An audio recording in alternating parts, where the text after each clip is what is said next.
TVO. Way back in the early 50s, you predicted that the world was becoming a global village.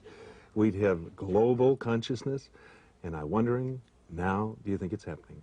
Well, now we're playing backwards. We're going back into the bicameral mind, which is tribal, collective, without any individual consciousness. But it seems, Dr. McLuhan, that this tribal world is not friendly.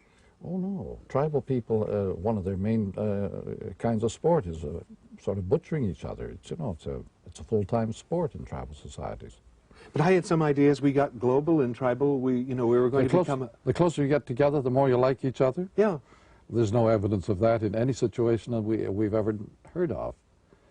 That when people get close together, they get more and more savagely impatient with each other. Well, why is that? Because of the nature of man, or his tolerance is tested in those narrow circumstances very much. Village people aren't that much in love with each other.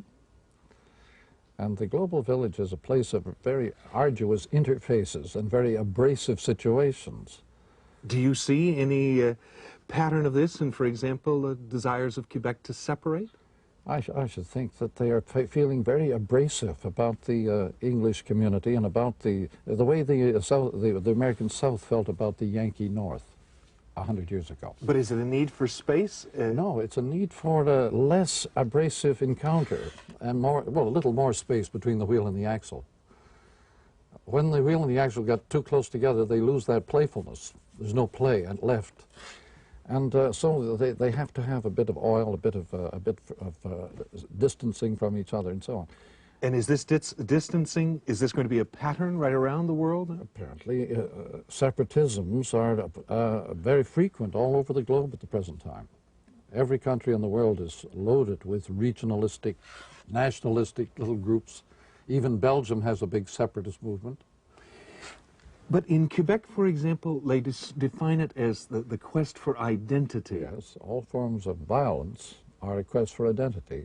When you live out on the frontier, you have no identity. You're a nobody. Therefore, you get very tough. You have to prove that you are somebody. And so you become very violent. And so identity is always accompanied by violence. Ordinary people find the need for violence as they lose their identities. So it's only the threat to people's identity that makes them violent. Terrorists, hijackers, these are people minus identity. They are determined to make it somehow, to get coverage, to get noticed,